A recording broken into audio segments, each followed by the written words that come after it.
आजच्या आधुनिक काळात स्त्रियांबद्दल लोकांचे विचार हे बदलले आहेत. आजचे लोक महिलांना सगळीकडे वाव मिळावा आणि ते सर्वत्र सक्षम व्हावे यासाठी प्रयत्नशील आहेत. स्त्रियांना कुठेही कमी पडू नाही अशी सर्वांची भावना आहे. स्त्री ही फक्त घराची नाही तर आपल्या देशाचा अभिमान आहे. आजच्या महिला पूर्वीपेक्षा अधिक सक्षम आहेत. आता महिलांना त्यांच्या अधिकारांचा योग्य वापर कसा करायचा आहे हे माहीत आहे. आज प्रत्येक क्षेत्रात महिलांच्या कामगिरीची गणना करता येईल. विविध क्षेत्रात महिलांनी केलेली प्रगती ही अजून वाढावी आणि महिला अजून सक्षम व्हाव्या या प्रबळ भावनेने प्रत्येक जण प्रयत्नशील आहेत. नमस्कार मैत्रिणींनो, RRC प्रस्तुत सिटी मैत्रीण या कार्यक्रमात सर्व सिटी मैत्रिणींचं मी मानसी स्वागत करते. मैत्रिणींनो, सुरुवात करूया आजच्या कार्यक्रमाला. मैत्रिणींनो, आज सुद्धा आम्ही तुमच्यासाठी एक विशेष कार्यक्रम आणला आहे. बघा तुम्हीच काय आहे हा कार्यक्रम. नमस्कार मैत्रिणींनो आणि दर्शकांना सुद्धा. RRC प्रेझेंट आजच्या आपल्या या कार्यक्रमामध्ये मी जया तुमच्या सर्वांचं मनापासून स्वागत करते. आज आपल्यासोबत जे व्यक्तिमत्व आहे, मला असं वाटतं त्यांना कुठल्याही ओळखीची गरज नाही आहे. म्हणजे एक स्त्री एक पत्रकार असू शकते, एक सर्वोत्कृष्ट सूत्रसंचालक असू शकते, त्याचबरोबर प्राध्यापिकाही असू शकते. हे खरंच वाटते का तुम्हाला? पण हे अगदी खरं आहे. आज आपल्यासोबत आहेत वसुंधराताई काशीकर भागवत. ताई, अकोला जिल्ह्यामध्ये तुमचं आमच्या सिटी चॅनल परिवाराकडनं खूप मनापासून स्वागत. थँक्यू. आणि तुम्ही आज इथे आला आहात अकोल्यामध्ये, कसं वाटतंय तुम्हाला? मला खूप छान वाटतंय, कारण मूळची मी विदर्भातलीच असल्यामुळे म्हणजे अमरावती जिल्हा बॉर्न अँड ब्रॉटअप, आणि नंतर मग मुंबईला कामानिमित्ताने गेल्या. तर माझे अनेक नातेवाईक पण अकोल्यामध्ये, मी अकोल्यात खूपशी आले नाही, पण मला हे शहर आवडतं, विदर्भ आवडतो, वऱ्हाडी भाषा आवडते, मजा वाटते, छान वाटते खूप वर्षांनी आल्यामुळे. अच्छा, आणि आता इतकी वर्ष झाले तुम्ही बाहेर काम करत आहात, चॅनलला पण तुम्ही काम केलेलं आहे, सोबतच तुम्हाला सर्वोत्कृष्ट स्त्री सूत्रसंचालक म्हणून पुरस्कारही मिळालेला आहे, आणि महादेव रानडे यांचा जो एक मानाचा समजला जाणारा पुरस्कार आहे तो सुद्धा तुम्हाला मिळालेला आहे. तर या सगळ्यासाठी काय तुम्हाला धावपळ करायला लागली, काय याच्यामध्ये अडथळे तुम्हाला आले? धावपळ असं नाही म्हणणार मी. मला असं वाटतं की तुम्ही तुमच्या कॉलेज जीवनामध्ये किंवा विद्यार्थी दशेमध्ये जे काही काम करता, कष्ट करता, वाचन करता, तुम्ही जे क्षेत्र निवडलं असेल त्याच्यासाठी तुम्ही जे इनपुट्स देता त्याची ही परिणिती आहे. म्हणजे मला आठवतं की मी जेव्हा मी 12वीला मेरिट होते, बोर्डामध्ये दिसते, आणि राज्यशास्त्र आणि समाजशास्त्र या दोन्ही विषयाचं गोल्ड मेडल माझं एकेका मार्गाने गेलं होतं. मग मी जाणीवपूर्वक आर्ट्स निवडलं, ज्याचं श्रेय माझ्या वडिलांना जातं की त्यांना असं लक्षात आलं की तुझं व्यक्तिमत्व हे खूप असं पुस्तकं घेऊन, म्हणजे अभ्यास जमत होता, मेरिट येत होते, पण तरी असं रमणारं नव्हतं की पुस्तक घेऊन खूप रेखाटकासारखं काम करत बसले. तू आउटस्पोकन आहे, बाहेर जायला, लोकांशी भेटायला, बोलायला तुला आवडतं, तुला गाणं ऐकायला आवडतं, तू कला शाखेकडे जा. मग मी 12वीला मेरिट आले. मग मेरिट आल्यानंतर महिला महाविद्यालयात BAला ॲडमिशन घेतली, त्याला पण मी मेरिट होते. आणि BAला ॲडमिशन घेतल्यावर त्यावेळेला म्हणजे ही गोष्ट असेल 1997-98 की खूप वादविवाद आणि वक्तृत्व स्पर्धा अजूनही होतात, त्याच्यामध्ये आम्ही पार्टिसिपेट करायचो. आणि केवळ महाराष्ट्रातल्या म्हणजे अमरावती विदर्भच नाही तर महाराष्ट्र आणि राष्ट्रीय स्तरावरच्या वादविवाद वक्तृत्व स्पर्धांमध्ये मी पार्टिसिपेट केलं. आणि विषयाच्या ओघात म्हणून सांगते की जवळपास अगदी 2-3 स्पर्धा सोडल्या तर सगळ्या स्पर्धांमध्ये मला पहिलं किंवा दुसरं पारितोषिक मिळालं. त्यावेळेला म्हणजे पारितोषिक हे महत्त्वाचं नाही आहे, पण त्यावेळेला वादविवाद वक्तृत्व स्पर्धेच्या निमित्ताने त्या विषयांची तयारी करणं. आता त्यावेळेला खुली अर्थव्यवस्था हा विषय खूप सुरू होता, किंवा आघाडी सरकारं खूप पडत होती सतत. तर म्हणून भारताने आता अध्यक्षीय शासन पद्धती स्वीकारावी का, संसदीय शासन पद्धती सोडून, हा एक विषय होता.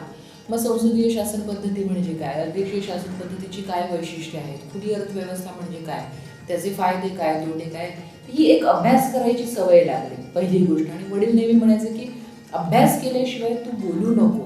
म्हणजे तुम्ही छान बोलू शकता, भाषा छान आहे, सफाईदार आहे, याच्यावर फार कमी काळ वेळ मारून देऊ शकता. अल्टिमेटली तुमचा अभ्यास, कंटेंट, तुमचं वाचन, तुम्ही काय मुद्दे मांडता हे महत्त्वाचं आहे. भाषा किंवा या सादरीकरणाला दुय्यम आहे. मग ती अभ्यासाची सवय लागली. मग त्याच्यासोबत मग सादरीकरणामध्ये आपण कशी रिफाईनमेंट आणून ते बघायला लागले. मग वाचायला लागले. आमच्याकडे घरी गझल आणि याचं खूप वातावरण, शेरो शायरी. कोणाची भाषणं ऐकायची. आणि मला एक अजून आवर्जून या सांगावं असं वाटतं की आम्ही नॉन प्रोडक्टिव्ह कामं खूप केले त्या काळात. नॉन प्रोडक्टिव्ह या अर्थाने की बाबा ह्याच्यातून इन्स्टंट काय पैसे मिळणार आहे, मला प्रसिद्धी मिळणार आहे किंवा काय मला माझा फायदा होणार आहे, हा न बघता आम्ही कितीतरी लोकांचे भाषणं ऐकायला जायचो, गर्दीत उभे राहायचो, कितीतरी लोकांना सहज जाऊन भेटून यायला. काही फायदा नाही. अनिल अवचटांना भेटून घे, जॉर्ज फर्नांडिसांना भेटून घे, शरद जोशींना भेटून घे, बघा, त्यांना ऑब्झर्व करा, त्याच्यातून सुद्धा खूप काही शिकण्यासारखं असतं. तर या गोष्टींमुळे मला असं वाटतं की व्यक्तिमत्व तयार व्हायला खूप मदत झाली. आणि म्हणून माझा स्वतःचा असा विश्वास आहे की पर्सनॅलिटी डेव्हलपमेंटच्या क्लासेसमध्ये जाऊन व्यक्तिमत्व तयार होणं हे खूप मला त्याच्यात फरक पडेल असं नाही वाटत. पर्सनॅलिटी जी आपण जी म्हणतो, एक वेगळं व्यक्तिमत्व, ते तुमचं तुम्ही जेवढं काम कराल, लोकांना भेटाल, तुमच्या विषयासाठी तुमचं जे डेडिकेशन असेल त्याच्यातूनच ते तयार होतं. ती एका दिवसाची प्रक्रिया नाही आहे, ती अनेक वर्षांची निरंतर होत जाणारी अशी. म्हणजे व्यक्तिमत्व घडवणं याच्यासाठी खूप सगळं तुम्हाला साधना करायला लागते किंवा खूप सगळं काही ग्रास करावं लागतं.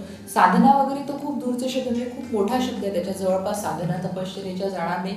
मेहनत आपण म्हणू, प्रयत्न आपण म्हणू, एक जाणीवपूर्वक आणि मन लावून त्यांनी ते मला असं वाटतं. आणि बरेचदा तात्कालिक तुम्ही फायद्यांवर पाणी सोडता आलं पाहिजे तुम्हाला, की इन्स्टंट मला याच्यातून पैसे मिळणार आहे का, नोकरी मिळणार आहे का, हा भाग सोडून तुम्ही जेव्हा वाचायला लागता, लोकांना भेटायला लागता, जग समजून घ्यायला लागता, त्यावेळेला ते व्यक्तिमत्व तयार होण्याची प्रक्रिया सुरू होते असं मला वाटतं. अच्छा. आणि ज्यावेळेला तुम्ही पत्रकारितेमध्ये शिरला असाल, मला वाटतं त्यावेळेला महिलांचं फारच कमी स्कोप असेल याच्यामध्ये, ते तुम्हाला कसं काय सुचलं की मी याच्यामधून पुढे गेलं पाहिजे किंवा पत्रकारिता केली पाहिजे? झालं असं की मी MPSC आणि UPSCची तयारी करत होते. त्या क्लासेसला मी शिकवायचे पण. त्याच्यामुळे माझा जो एक एकूणच बेस आहे तो खूप पक्का झाला होता.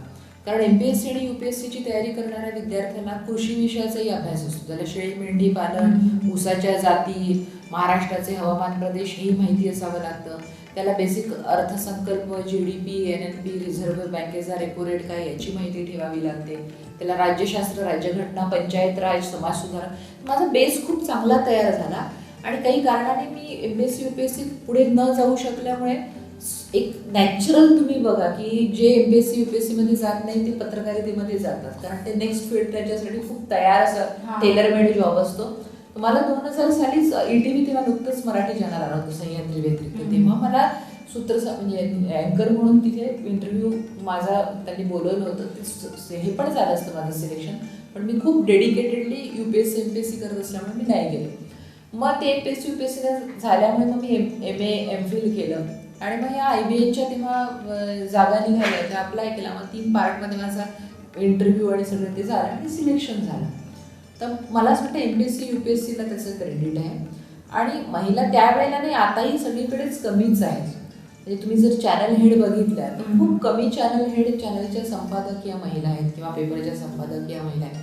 पण चांगली गोष्ट ही आहे की आता अनेक क्षेत्रांमध्ये बायका यायला लागल्या आहेत, मुली यायला लागल्या आहेत, मनापासून झोकून देऊन काम चांगलं करतात आहेत, स्वतःला सिद्ध करतात. ही एक छान गोष्ट आहे. आणि तुम्ही उपसंपादक म्हणून पण काम केलेले आहे सकाळला, आणि क्वालिटी कंट्रोलर म्हणून पण होत्या तुम्ही हिस्ट्री चॅनलला. तर उपसंपादक असताना तुम्हाला काय, कुठल्या प्रकारच्या जबाबदाऱ्या किंवा कसं तुम्ही सगळी तडजोड मॅनेज करत होत्या घराची आणि आपल्या जॉबची पण? IBN लोकमतला मी असोसिएट एडिटर आणि अँकर म्हणून काम केलं. आणि तिथे मला माझे सलाम महाराष्ट्र या कार्यक्रमासाठी बेस्ट फिमेल अँकर हा अतिशय प्रतिष्ठेचा समजला जातो, तो मोठा सन्मान मला मिळाला. कशासाठी मिळाला ते पण मला सांगायला आवडेल. 10 फेब्रुवारीला दुर्गाबाई भागवतांची जयंती, जन्मदिवस असतो. त्यानिमित्त त्यांच्यावर ज्यांनी पुस्तक लिहिलं, प्रतिभा रानडे, यांना आम्ही मुलाखतीसाठी बोलत होतो. आणि त्यांच्या ऐसपैस गप्पा दुर्गाबाईंशी या पुस्तकावर मी त्यांची मुलाखत घेतली होती. मला माझ्या आयुष्यात ज्या काही मी मुलाखती घेतल्या, जवळपास 300हून अधिक मी मुलाखती घेतल्या, ज्याच्यामध्ये अजय अतुल आहे, शंकर हेसान लॉय आहे, आदेश बांदेकर आहे, वर्षा उसगावकर आहे, अनिल अवचट आहेत, ऐश्वर्या नारकर आहे. या सगळ्यांमध्ये मला ती मुलाखत खूप आवडलेली आणि त्याच्यासाठी मला मोठा सन्मान मिळाला. तेव्हाही खूप हेक्टिक शेड्यूल असायचं. मॉर्निंग शिफ्ट, 5 वाजता उठायला लागायचं, मग तिथे 7पर्यंत पोहोचायचं, मग इंटरव्ह्यू, घरी यायला 4-5 व्हायचे, मग लगेच दुसऱ्या दिवशीची तयारी. खूपच इलेक्ट्रॉनिक मीडियात बर्नआउट होतं तुमचं लवकर. मी सकाळला सगळ्याच पुरवण्या सांभाळायचे. IBNला मी न्यूज रिडिंग, बुलेटिन लावणं, स्क्रिप्ट रायटिंग हे माझ्याकडे काम होतं. सकाळला मी सगळ्या पुरवण्या सांभाळायचे. मी साम TV साठी पण मी शोज स्पेशल केले. म्हणजे अजय अतुलची आणि शंकर महादेवन, एहसान नुरानी आणि लॉय मेंडोसा या तिघांची एकत्र मराठी चॅनलवर मला तरी माझ्या माहितीप्रमाणे आजपर्यंत मुलाखत नाही. याचं कारण असं की शंकर महादेवन मराठी उत्तम बोलतात, त्यांची बायको पण मराठी आहे, त्यांचे गुरु श्रीनिवास खळे मराठी होते. पण लॉय मेंडोन्सा आणि एहसान म्हणजे मुस्लिम आहेत, लॉय ख्रिश्चन आहे, हे मराठी बोलत नाही. तर ती मुलाखत एकाच वेळी हिंदी, इंग्लिश, मराठी अशा 3 भाषेतून घेऊन ती साम टी व्हीवरती आली होती. तर मी सामसाठी काम करायचे. सप्लिमेंट्स वेगळ्या, म्हणजे सप्तरंग ही याची साहित्यविषयक जॉब्स एक पुरवणी होती, त्याला वर्षभर माझा कॉलम चालला. MPSC आणि UPSC मध्ये जे विद्यार्थी टॉपर आहेत त्यांचं वर्षभर मुलाखतीचा एक मी कॉलम तिथे चालला. त्याच्यामध्ये मला मुलगी झाल्यावर मग मी नोकरी सोडली 4 महिन्यांनी. ती सोडण्याची खरं म्हणजे गरज नव्हती, पण मी सोडली. मला असं वाटत होतं की मी थोडंसं हाफ हार्टेडली काम करते आहे, तर मग मी तो ब्रेक घेतला. आणि फॉर्च्युनेटली असं झालं की तो ब्रेक घेतला तर मला दुसरी एक संधी आली. हिस्ट्री चॅनल, तेव्हा अमेरिकेचं फॉक्स हिस्ट्री पहिल्यांदा रिजनलमध्ये आलं होतं, नेटवर्क एटीनने त्यांचे राईट्स घेतले होते. त्याचं क्वालिटी कंट्रोलचं काम हे माझ्याकडे होतं. तर क्वालिटी कंट्रोलचं काम म्हणजे काय, तर इंग्लिश जो एपिसोड आहे तो जेव्हा मराठीमध्ये ट्रान्सलेट होतो तर तो त्याचं ट्रान्सलेशन नीट झालं आहे की नाही हे मला चेक करावं लागायचं. म्हणजे ट्रान्सलेट केलेली स्क्रिप्ट आणि इंग्लिश स्क्रिप्ट असं पॅरलली ठेवून मी चेक करायचे. मग रिपोर्ट पाठवल्यावर त्याचं डबिंग व्हायचं, म्हणजे ओरिजिनल एपिसोडवर मराठी व्हॉइसवर डब करून लावायचे. मग ती CD जेव्हा माझ्याकडे यायची तेव्हा त्याच्यामध्ये व्हॉइसओव्हर नीट आहे की नाही, उच्चार मराठीतले नीट केले आहेत की नाही. एखादं कॅरेक्टर, समजा एक उदाहरण करू की 15 वर्षाची मुलगी बोलते आणि तिला आवाज दिलेला आहे 50 वर्षाच्या बाईचा, तर तो मिसमॅच वाटेल. मग तो पॅराडॉग नीट आहे की नाही, लिप सिंकिंग, हे सगळं बघून मी रिपोर्ट पाठवायचे. ते पण काम मी 3 वर्ष केलं. आणि त्यांनी मला एक छान वेगळं सर्टिफिकेट दिलं होतं एक्सपिरियन्सच्या व्यतिरिक्त, की तुम्ही खूप डेडिकेटेडली आणि अगदी सुरुवातीच्या दिवसांमध्ये चॅनलसाठी खूप इनपुट्स दिले, सो आम्ही तुम्हाला हे सर्टिफिकेट. तर तो एक खूप आनंदाचा भाग असतो की अशी ॲक्नॉलेजमेंट जेव्हा तुम्हाला तुमच्या कामाला मिळते. IBLलाही असताना मला माझ्या डिपार्टमेंटचा एक्सलन्स अवॉर्ड होता, आउटपुट डिपार्टमेंटचा एक्सलन्स अवॉर्ड मला मिळाला होता. तर तेव्हा खूप छान वाटतं. आणि एक तर आहे की बायकांच्या दृष्टीने काम करणं ही जास्त टफ गोष्ट आहे. याचं कारण नॅचरली मुलं बायकांशी अटॅच्ड असतात, बायका नैसर्गिकतः जास्त भावूक असल्यामुळे मुलांशी अटॅच्ड असतात. आणि अजूनही आपल्याकडे ती तेवढी समानता आलेली नाही आहे की बायको आपली नोकरी करते आहे, करिअर करते आहे, तर मुलाला आंघोळ घालून देईल, शाळेमध्ये पोहोचवेल किंवा जेवू घालेल, असे कामं स्वतःहून पुढाकार घेऊन पुरुष करतील. हे कमी घरांमध्ये अजूनही दिसतं. आणि मग ज्या घरांमध्ये हे होतं त्या घरातल्या बायकांना फारसा मग तेवढं सेक्स सपोर्ट किंवा स्ट्रगल करावा लागत नाही. नाही तर ट्रिपल ड्युटी करणं ही खूप ताणाची गोष्ट आहे की तुम्ही ऑफिसच्या ठिकाणी परफॉर्मन्स द्यायचा, काम करायचं, घरी आल्यावर मुलांना सांभाळायचं, त्यांचं खाणं पिणं, त्यांची शाळा, ट्युशन्स आणि फॅमिली फंक्शन्सना जस्टिस द्यायचा.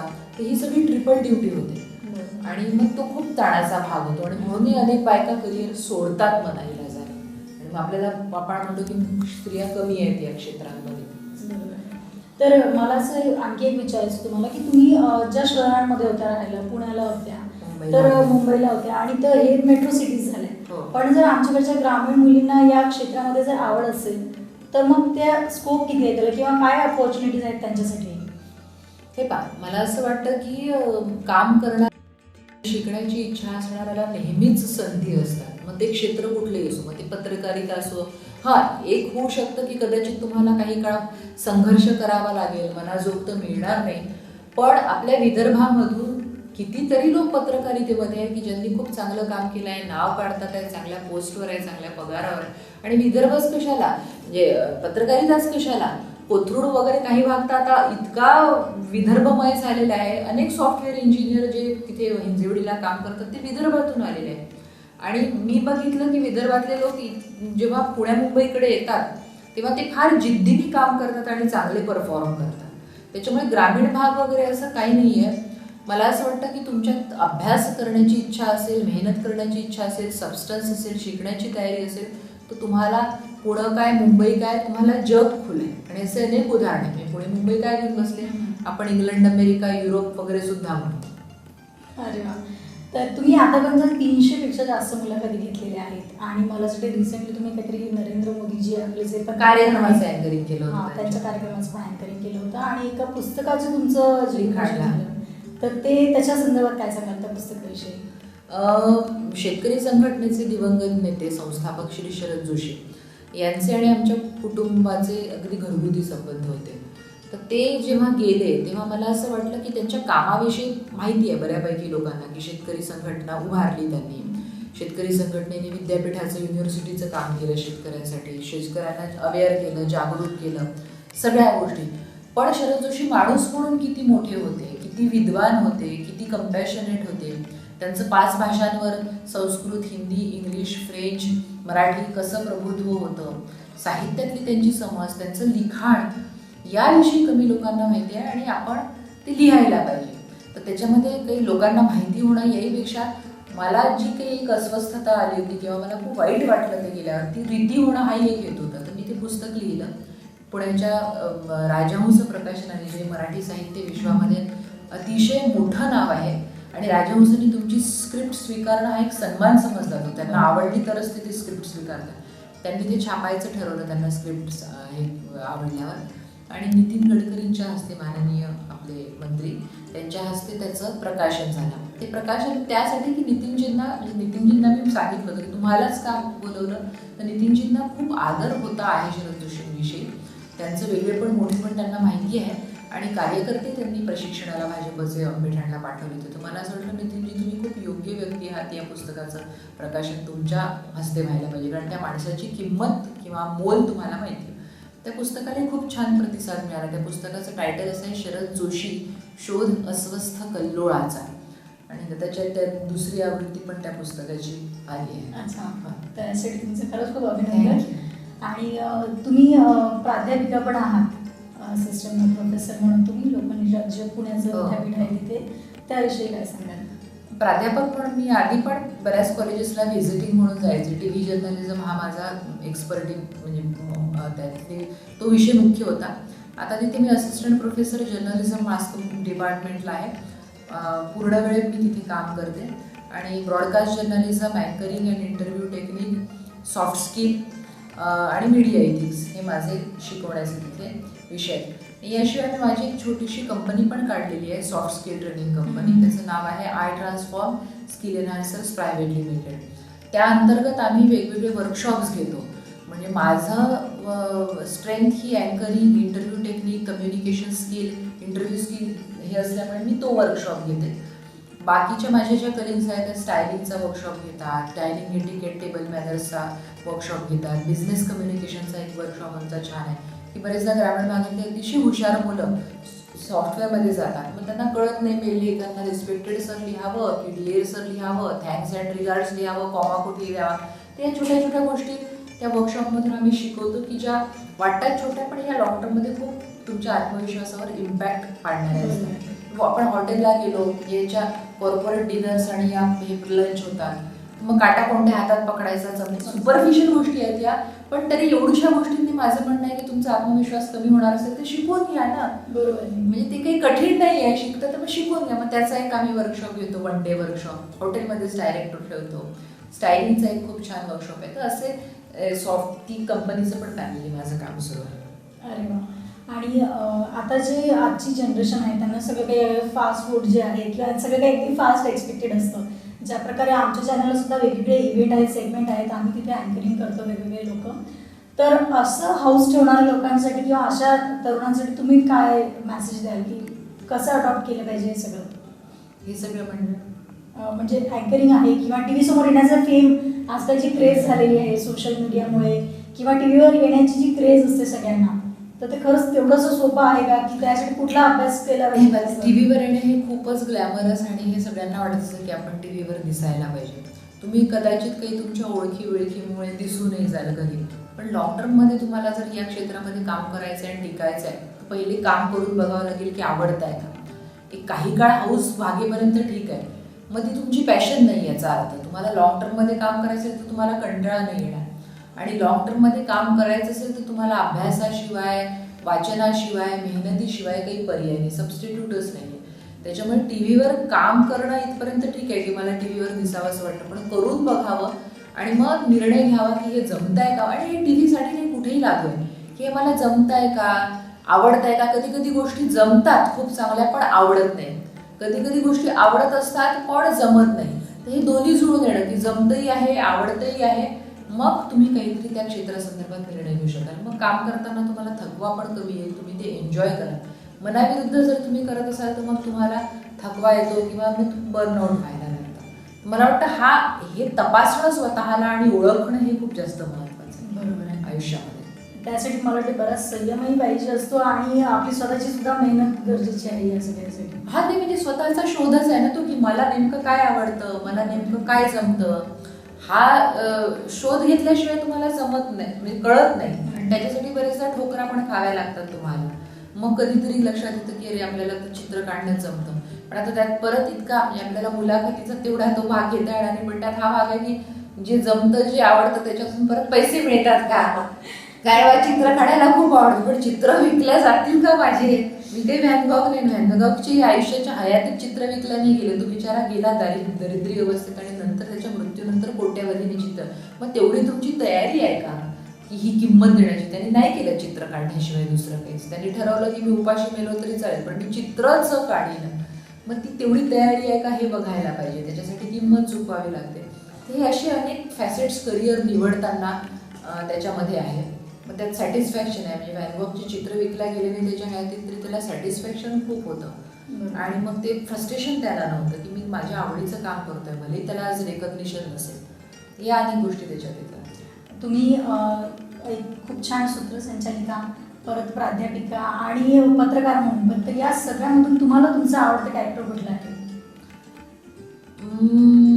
मला असं वाटतं की मला शिकवायला आवडतं. I enjoy teaching.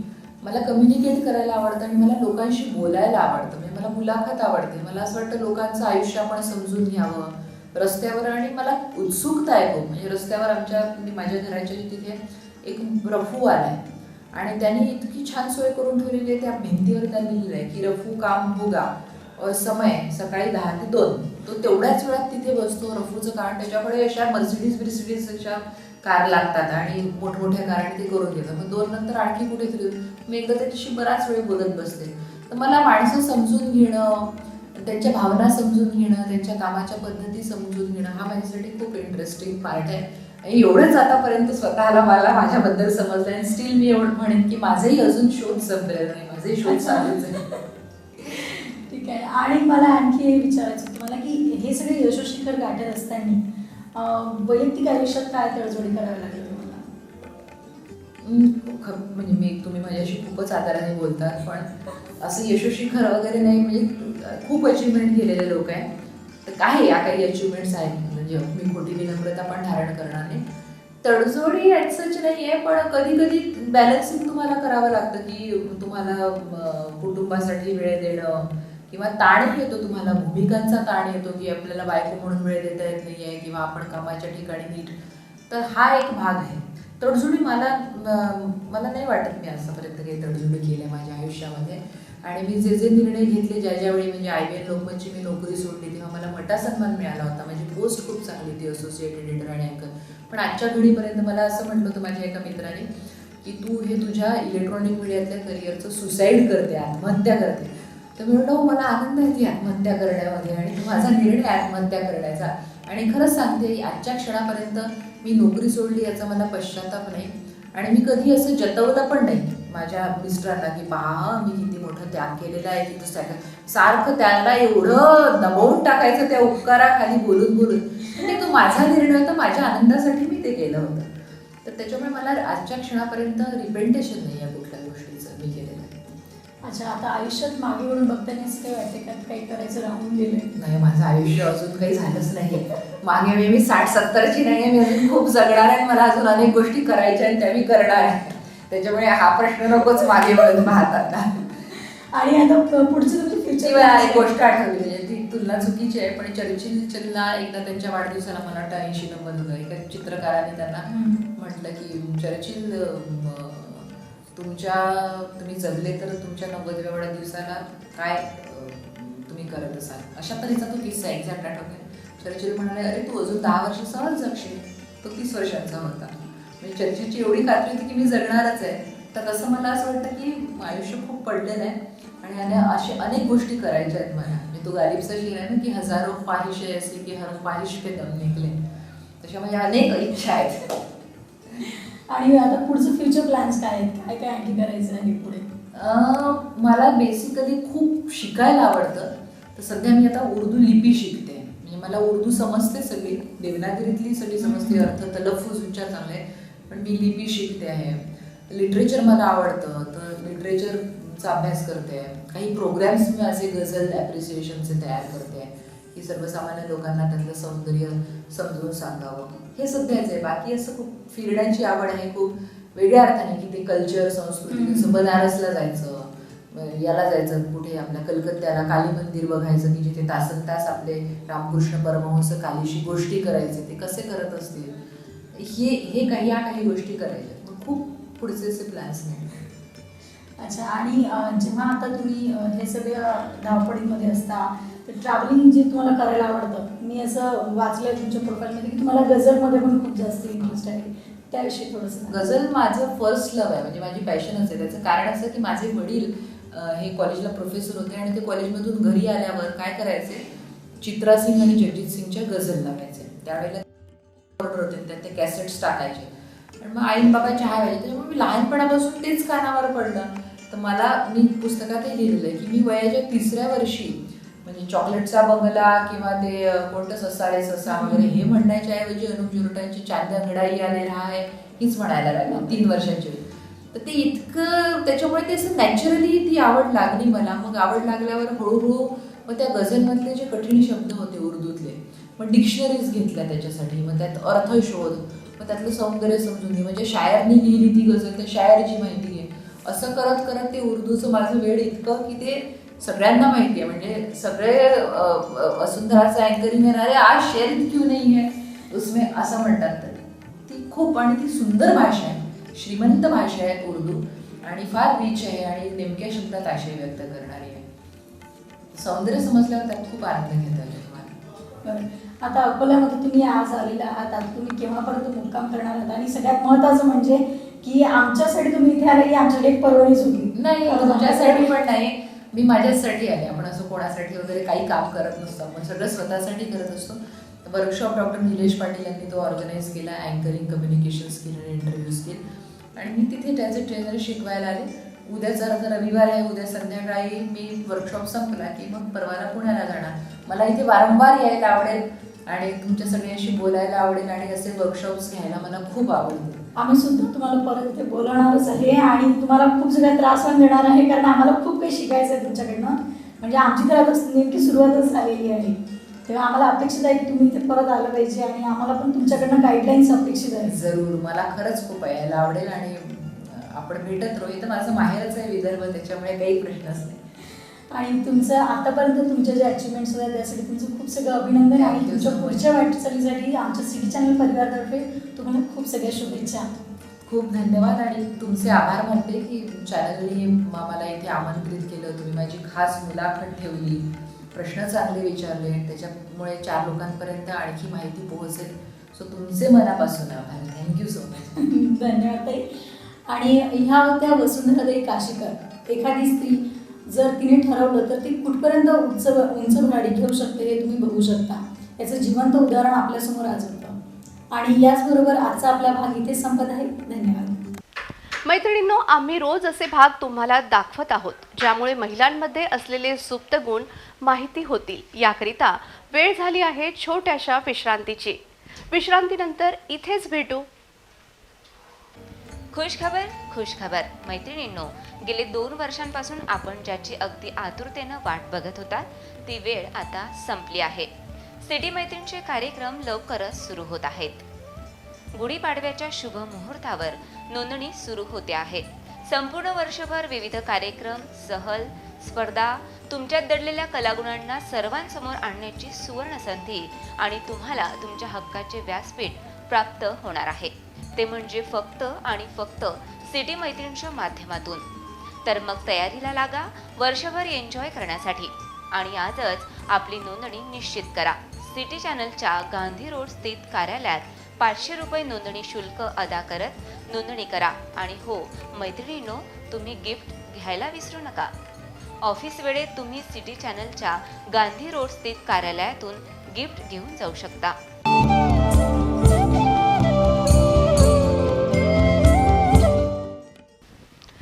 विश्रांतीनंतर RRC प्रस्तुत सिटी मैत्रिणी या कार्यक्रमात सर्व सिटी मैत्रिणींचं स्वागत. मैत्रिणींनो, तुम्हालाही टीव्हीवर झळकायचं असेल तर आम्हाला कॉन्टॅक्ट करा आणि स्वतःला टीव्हीवर पाहण्याची संधी मिळवा. त्यासाठी तुम्हाला सिटी मैत्रिणीसाठी नोंदणी करावी लागेल. मैत्रिणींनो, तुम्हाला आकर्षक बक्षीस सुद्धा मिळेल बरं का. नोंदणी शुल्क फक्त 500 रुपये. मैत्रिणींनो, जाणून घेऊयात आजच्या health tips. Health tips for city मैत्रीण. जीवाणू आणि कीटाणूंचा नाश करणारे अँटीबॅक्टेरियल आणि अँटीव्हायरल तत्व कांद्यांमध्ये असतात. हे तत्व शरीरावर रगडल्याने जीवाणू आणि कीटाणूचा नाश होतो आणि तुम्ही इन्फेक्शनच्या आजारापासून दूर राहू शकता. तुमच्या मनात आहे ते चेहऱ्यावर दिसते. तुम्ही नेहमी आनंदी राहणारे व्यक्ती असाल तर तुमचा चेहरा हसतमुख राहील आणि दिवसेंदिवस चेहऱ्यावरील उजळपणा वाढत राहील. कॅल्शियम शरीरातील सर्वात मुख्य खनिज असून ते हाडाची मजबूती व शरीराच्या निर्मितीसाठी आवश्यक असते. हे शेंगदाणे, तीळ, दूध, खोबरं, मुळा, कोबी, ज्वारी, राजगिरा, खरबूज, खजूर या सर्वात असते. तिळाच्या तेलात लसूण बारीक करून हे गरम करून थंड झाल्यावर तेलाचे काही थेंब कानात टाकल्यास कान दुखणे थांबतो. हे जर तुम्ही नियमित केल्यास तुमची ऐकण्याची क्षमता वाढते. नियमित इलायचीचे सेवन केल्यास अस्थमा, खोकला, ताप आणि फुफ्फुसाशी निगडीत आजारांमध्ये फायदा होतो. हळद हे सगळ्यात शक्तिशाली असे नैसर्गिक कॅन्सर विरोधक आहे. रात्री जेवण कमी करावं आणि फळं खावीत. सोबतच योग्य वेळी जेवणाची सवय लावाल तर लठ्ठपणा कमी करण्यात मदत होईल. जेवणात अधिक खारटपणाची सवय आपण स्वतःच निर्माण करीत असतो. अधिक प्रमाणात मीठ, सोडियम घेतल्यास हाडे ठिसूळ होत जातात. जास्त सोडियम कॅल्शियमची कमतरता निर्माण करते. वयानुसार आपलं शरीर बदलतं पण ते बिघडू नये. आपलं रुटीन नियमित फॉलो केलं पाहिजे. वय वाढलं म्हणून व्यायाम कमी करण्याची गरज नाही. साखर ही वाईट नाही, उगाच साखरेचं नाव वाईट आहे. साखरेने उष्णता कमी होते तर गुळाने उष्णता वाढते. त्यामुळे आपण पदार्थानुसार साखर किंवा गुळ वापरू शकतो. प्रत्येकाने व्यायाम व योगासनाचा प्रकाराचा निवड करताना तो आपल्या देहयष्टीनुसार निवडावा. सर्वच सजीवांना प्रथिनांची गरज आहे. अर्थात ही गरज प्रत्येकाचे वय, शारीरिक स्थिती, कामाचे स्वरूप यावर अवलंबून आहे. मैत्रिणींनो, आपण हेल्थ टिप्स जाणून घेतल्यात. आता योग सुद्धा शिकूयात. श्रद्धा मोकाशी मॅडम आज काय शिकवतात बघा तुम्हीच. हरिओम. Good morning Akola. आपण योगाभ्यास शिकणार आहोत. योगाभ्यास शिकवण्याकरता मी सौ श्रद्धा श्रीधर मोकाशी इथे आलेली आहे. आपण रोज थोडा थोडा वेगवेगळा अभ्यास आपण शिकणार आहोत. याच्यानंतरचा जो अभ्यास आहे तो आहे पूर्ण तिथली. पूर्ण तिथली अभ्यासामध्ये सुद्धा ज्यांना कमरेचा त्रास आहे त्यांनी हा शक्यतो अवॉइड करायचा आहे. आणि आपल्याला जर का जमत असेल म्हणजे जास्त त्रास नसेल तर हळूहळू हा अभ्यास करू शकता. ज्यांना फास्ट करता येईल, जे टीनेजर्स आहेत किंवा जे लहान मुलं आहेत त्यांनी अभ्यास फास्ट केला तर चालेल. सिनियर सिटीजननी शक्यतो हळूहळू करायचा. आता दोन्ही पाय असे धरून घ्यायचे, शरीराच्या जास्त जवळ घ्यायचे. श्वास घेत वर, श्वास सोडत खाली. क्रियेचं मानसिक दर्शन.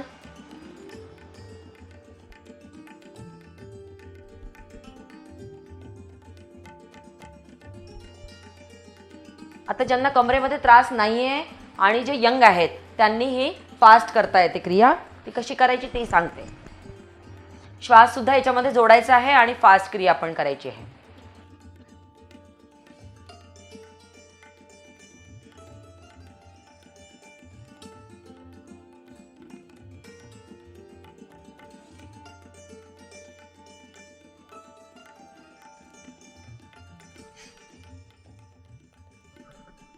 श्वास सोडत खाली वाकायचे. ज्यांना कमरेचा त्रास आहे त्यांनी वाकू नये.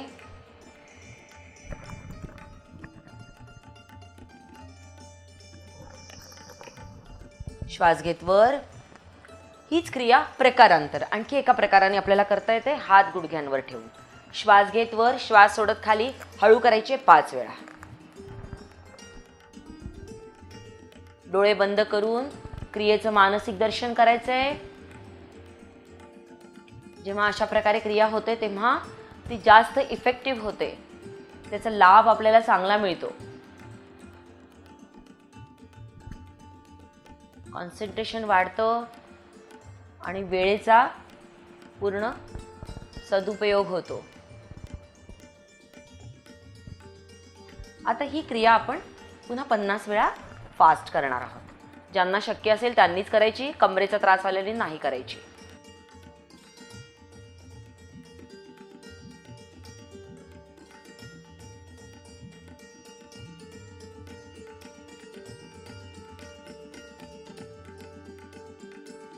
हात गुडघ्यांवर ठेवून खाली वाकायचे आहे.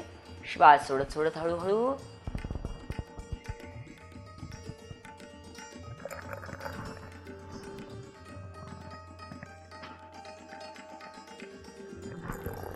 श्वास घेत वर आणि रिलॅक्स. हे झाले पूर्ण पायांचे अभ्यास. आता आपण करूया हातांचे अभ्यास, कारण की पायांसोबत हाताचे पण जॉईंट्स आहेत ना, ते पण फ्री झाले पाहिजे. तर या क्रियेकरता आपल्याला पाय सरळ करून सुद्धा बसता येतं आणि मांडी घालून सुद्धा बसता येतं. ज्यांना जे शक्य असेल त्यांनी ते करायचंय. सिद्धासनात सुद्धा बसू शकता. हातांचा अभ्यास करूया. मुष्टिका बंद.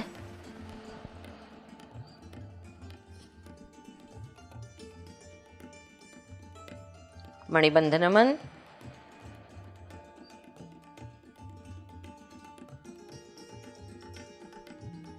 मणिबंध चक्र. अपोजिट. कोहणी नमन.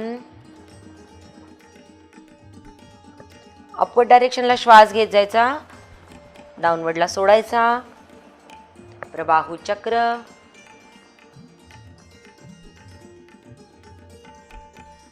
अपोजिट.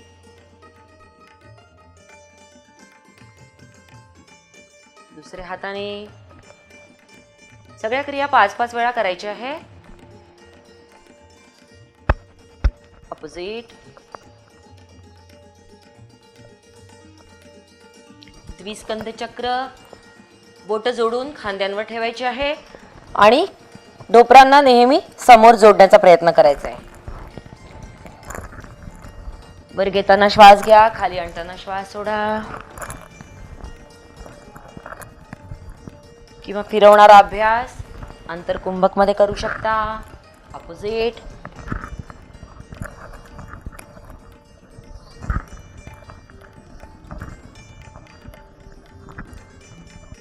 प्रकारांतर.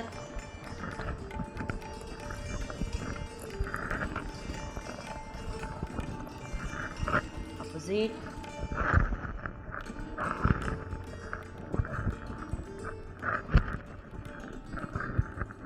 विस्तार.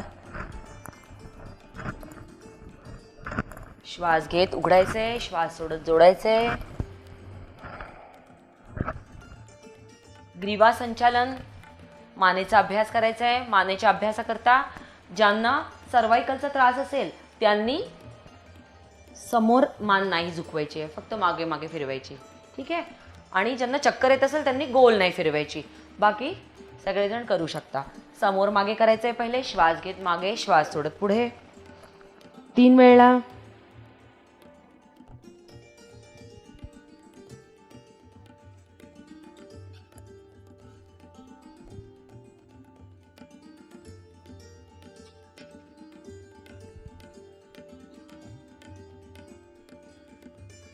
साईड साईड करायचं आहे. मध्यभागी श्वास घ्यायचा, साईडला श्वास सोडायचा.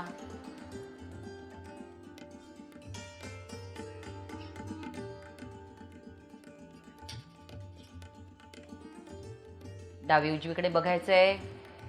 मध्यभागी श्वास घेणे, साईडला श्वास सोडणे.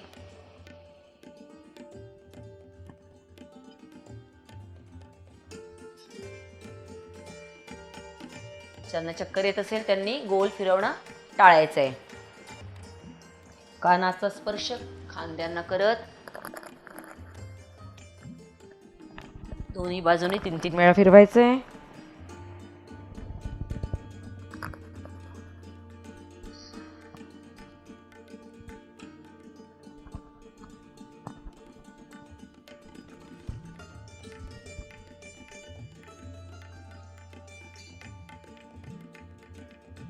रिलॅक्स. अशा पद्धतीने आपण पवन मुक्तासन मालिका 1 ही पूर्ण केलेली आहे. हा वॉर्मअपचा भाग आहे. त्याच्यामुळे असं वाटू द्यायचं नाही की या छोट्या छोट्या क्रिया आहे, याचा काय आपल्याला फायदा होणार आहे, पण या छोट्या छोट्या क्रिया खूप कामाच्या, खूप महत्त्वाच्या आहेत. जेव्हा आपण या अभ्यास करायला लागतो, इनफॅक्ट जे सिनियर सिटीजन आहे त्यांनी हा अभ्यास रोज करायला हवा, म्हणजे त्यांचे जॉईंट्स फ्री राहतात, कॉन्फिडन्स वाढलेला राहतो. आपण जेव्हा अभ्यासाला सुरुवात करतो, योगाभ्यास हळूहळू करायचा असतो, त्यामुळे जितका तुम्ही हळूहळू अभ्यास कराल तितकं शांततेने आणि तुम्हाला मनाला सुद्धा शांत वाटेल आणि शारीरिक क्रियासुद्धा हळू केल्यामुळे शरीराला सुद्धा त्या एक्सेप्ट करण्यामध्ये, ॲब्सॉर्ब करण्यामध्ये चांगला अनुभव येईल. मैत्रिणींनो, आपण श्रद्धा मोकाशी मॅडम यांच्याबरोबर योग शिकलोत. आता वेळ झाली आहे छोट्याशा विश्रांतीची. कोरोना संकटात वर्क फ्रॉम होम असो की विद्यार्थ्यांचे ऑनलाईन एज्युकेशन, 20 वर्षांपासून विश्वसनीय नाव RRC ब्रॉडबँड. आता आमच्या घरच्या सर्वांसाठी सुपरफास्ट इंटरनेट सेवा.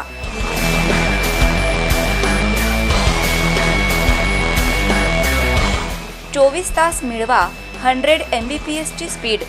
RRC broadband.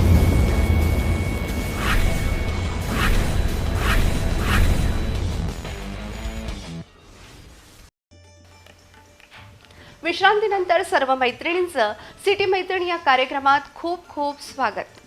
मैत्रिणींनो, आता शिकूयात इंग्रजी सराफ मॅडम यांच्यासोबत.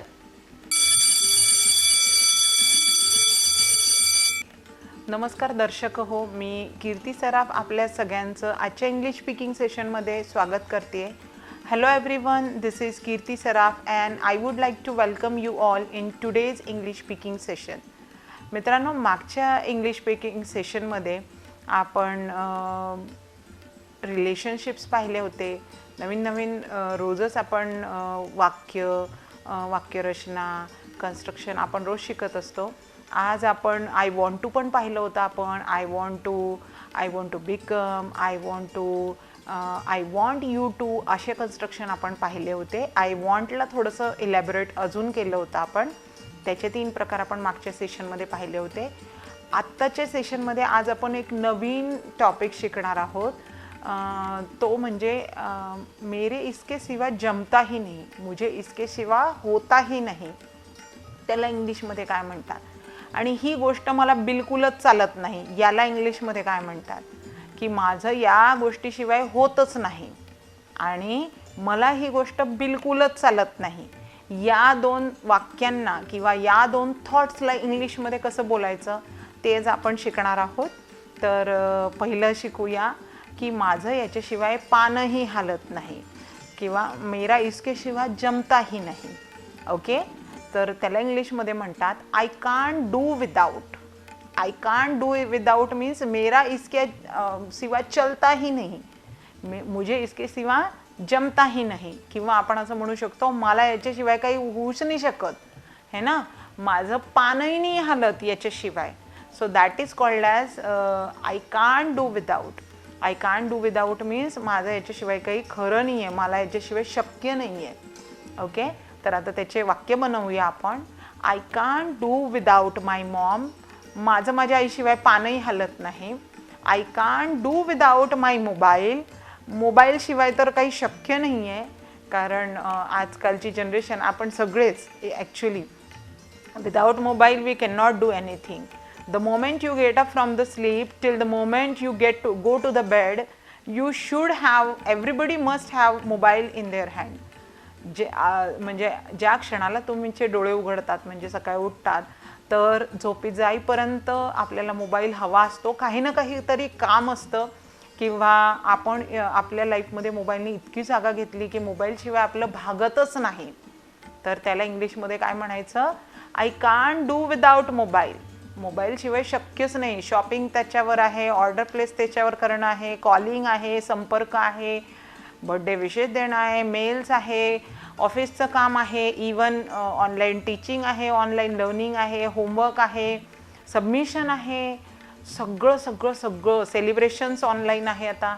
तर सगळं विदाउट मोबाईल शक्य नाही आहे. निदान या कोरोना पिरियड्समध्ये तरी आपण हे शिकलेलं आहे. During corona pandemic we learn that only that we can't do with mobile.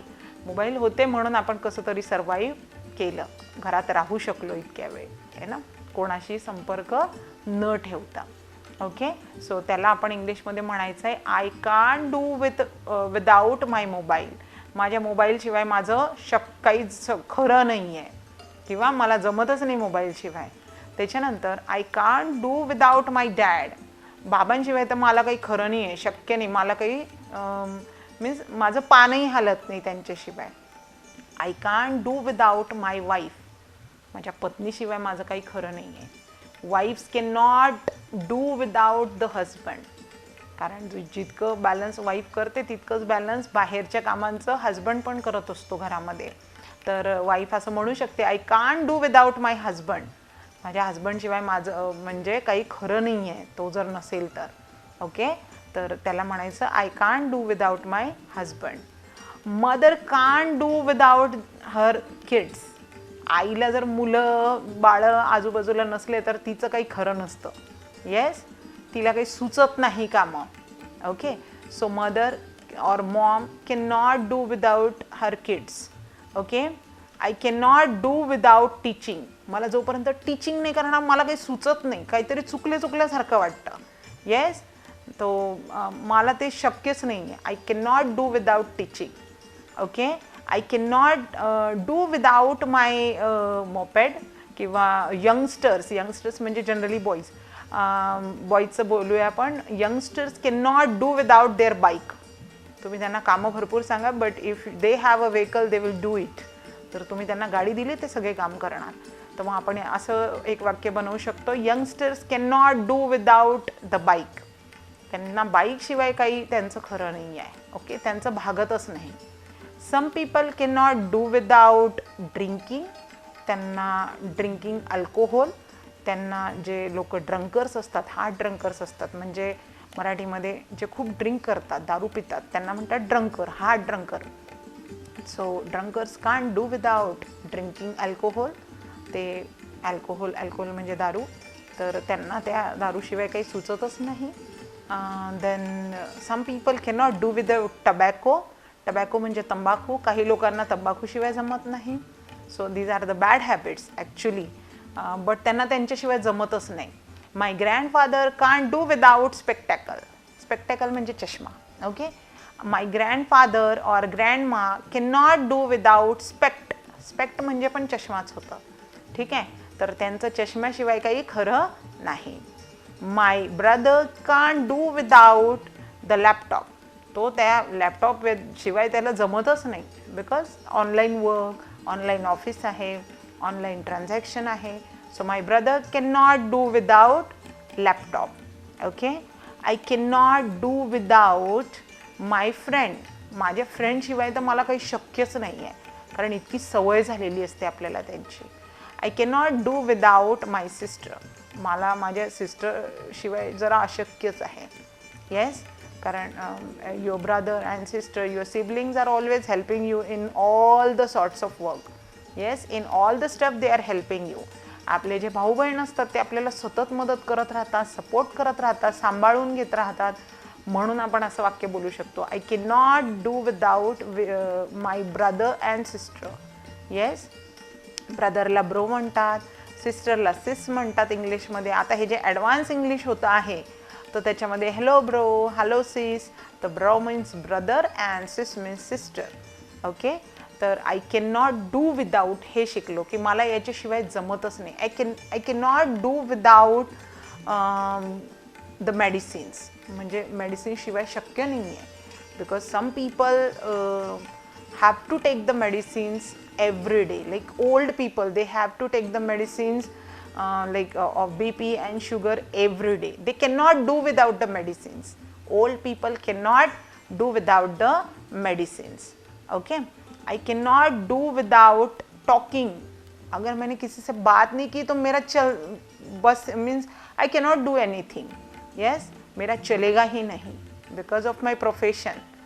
Profession पढ़ाने का है, बात करने का है.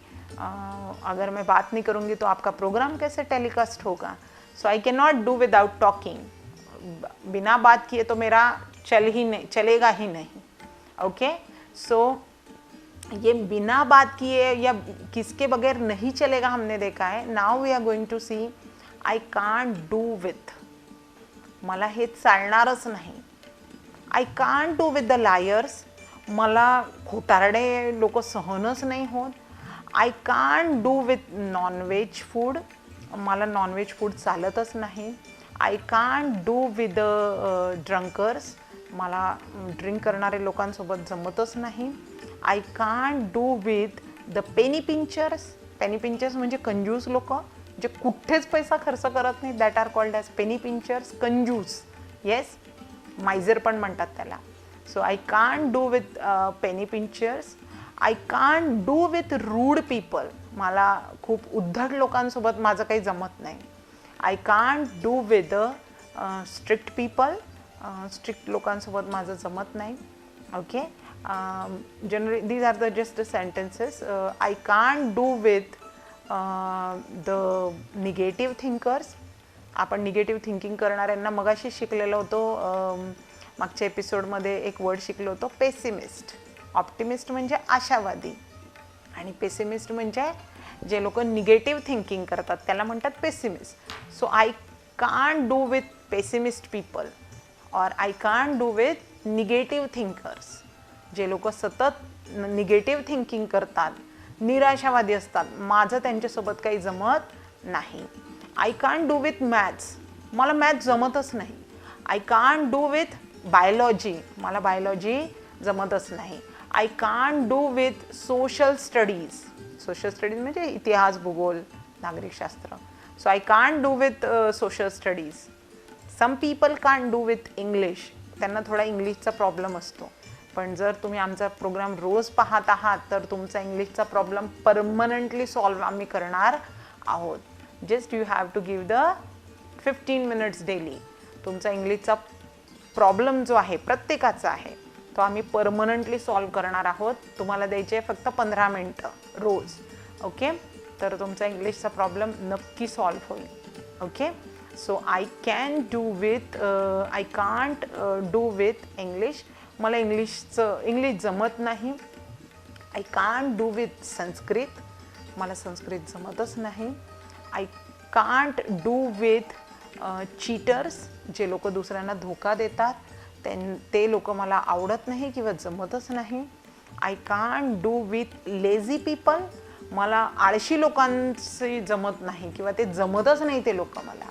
I can't do with latecomers. I can't do with latecomer. जे लोक नेहमी लेट लतीफ असतात म्हणजे नेहमीच ते उशीर असतो त्यांचा सगळ्या कामाला. येस, सो ते लोक मला जमतच नाही. I can't do with the liars. Liars म्हणजे खोटे बोलणारे. I can't do with the lazy people म्हणजे माझं आळशी लोकांशिवाय जमतच नाही. My mom can't do with the mess. Mess म्हणजे घाणेरडेपणा, कचरा असतो सगळीकडे पसरलेला, अव्यवस्थितपणा, त्याला म्हणतात mess. My mom can't do with mess. Mess म्हणजे तिला अव्यवस्थितपणा आवडत नाही. और my mom can't do with dust. Dust असली, धूळ असली तर तिला जमतच नाही. Yes, my father can't do with the mobile. त्यांना मोबाईल यूज करणं किंवा यूज केलेला जास्त आवडतच नाही. येस, त्यांना त्या मोबाईलपासून दूर राहिलेलंच आवडतं. Yes, my brother can't do without his mobile. तो त्याच्या मोबाईलशिवाय शक्य नाही. तर मित्रांनो, आज आपण 2 कन्स्ट्रक्शन शिकलेलो आहोत. एक I can't do with. Yes, मला हे जमणारच नाही, मला तर हे शक्यच नाही आहे. आणि I can not do without म्हणजे यांच्याशिवाय माझं पानही हलत नाही. ही गोष्ट केल्याशिवाय माझं पानही हलणार नाही. अशा 2 कन्स्ट्रक्शन मराठीमधल्या इंग्लिशमध्ये कशा बोलायच्या. I can't do without and I can't do with and without अशा आपण शिकलेलो आहोत आज. आशा करते तुम्हाला समजलेलं आहे. कदाचित मराठीत भाषांतर करताना थोडंसं तुम्ही समजून घ्याल. इंग्लिशमध्ये तुम्ही जेव्हा कराल तेव्हा मी समजून घेईल तुम्हाला. ओके, तर मित्रांनो, असंच एकमेकाच्या सहयोगाने आपलं इंग्लिश नक्की इम्प्रूव्ह होणार आहे. आणि तुमचे कमेंट्स, तुमचे सुझाव आम्हाला देत राहा. आमचा कार्यक्रम रोज पाहत राहा आणि तुमच्या सूचनांचं नेहमीच आमच्याकडे स्वागत राहील. तुमच्या मित्रमैत्रिणींना शेअर करत राहा आपला प्रोग्राम आणि तुमच्या सुझावमुळे, तुमच्या कमेंट्समुळे आम्हाला अजून चांगलं करण्याचं प्रोत्साहन मिळतं आहे. Thank you so much all for giving me the opportunity to share my knowledge of English with you. मी सगळ्यांचं धन्यवाद करते की तुम्ही मला संधी दिली माझं नॉलेज तुमच्यापर्यंत शेअर करण्यासाठी किंवा तुमच्यासोबत वाटण्यासाठी. So keep on watching the program, keep on listening me, keep on talking on English and keep on writing in English, keep on listening in English. Okay? English वाचत राहा, इंग्लिश बोलत राहा, English practice करत राहा, आमचा programme बघत राहा आणि अशा प्रकारे नक्की आपलं इंग्लिश इम्प्रूव्ह होणार आहे. द्यायची आहे फक्त 15 मिनटं. Thank you so much all. भेटूया उद्याच्या भागामध्ये एका नवीन टॉपिकसोबत. See you tomorrow. Have a great day.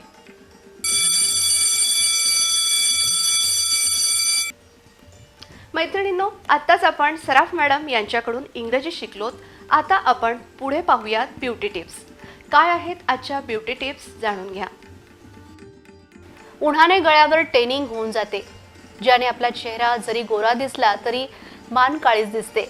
Baking सोड्याच्या मदतीने मान स्वच्छ केली जाऊ शकते. बेकिंग सोडा, लिंबू आणि नारळाचे तेल मिसळून तयार केलेली पेस्ट लावल्याने काळ्या मानेची समस्या दूर होईल. कशी तयार कराल ही पेस्ट? एका बाउलमध्ये 1 चमचा बेकिंग सोडा घ्या. त्यात अर्धा चमचा दही मिसळून पेस्ट तयार करा. दह्यात लॅक्टिक ॲसिड असतं, ज्याने त्वचा उजळण्यास मदत मिळते. दह्याऐवजी पाणीही वापरू शकता. आता या पेस्टमध्ये नारळाच्या तेलाचे काही थेंब टाकून याला मिक्स करा. नारळाच्या तेलाने घाण निघून जाते आणि पोर्स स्वच्छ होतात. आता एका नरम टॉवेल गरम पाण्यातून काढून पिळून घ्या. या टॉवेलने मानेच्या जवळपासची जागा रगडून स्वच्छ करून घ्या आणि 2 मिनिटं तसंच राहू द्या. टॉवेलमधून निघत असलेल्या वाफेने पोर्स खुलतील. आता पॅक लावण्यापूर्वी आधी पेज टेस्ट करून पहा. हे पॅक हातावर लावून थोड्या वेळा वाट बघा. काही रिॲक्शन होत नसल्यास मानेवर लावा. या पॅकची हलकी लेअर मानेवर लावा. 15 मिनिटं तसंच राहू द्या. वाळू लागल्यावर पाण्याच्या मदतीने राऊंड स्क्रब करत पाण्याने सोडवून घ्या. आपली मान नरम टॉवेलने पुसून घ्या. रगडायची नाहीये, लक्षात असू द्या. आता मानेवर हलक्या हाताने बॉडी लोशन लावा आणि तसंच राहू द्या, ज्याने पोर्समध्ये मॉइश्चरायझर जिरून जाईल. विशेष नोट: आपल्या मानेवर किंवा त्याच्या जवळपासच्या स्किनवर जखम असल्यास बेकिंग सोडा लावू नये. मैत्रिणींनो, आपण आत्ताच ब्युटी टिप्स पाहिल्या. या ब्युटी टिप्स फॉलो करण्याआधी डॉक्टरांचा सल्ला घ्यायला मात्र विसरू नका. आता वेळ झाली आहे निरोप घेण्याची. मैत्रिणींनो, तुम्ही आणि तुमच्या घरच्या सर्व सदस्य मिळून RRC डिजिटल या पेजला, तसेच फेसबुकवरील पेज आणि ट्विटर या सर्व ठिकाणी आम्हाला फॉलो करायला विसरू नका. आमच्या YouTube चॅनलला सबस्क्राईब करा. कार्यक्रमाच्या शेवटी ऐका आशिष उमाळे यांचे बासरीवरील सुमधुर गीत.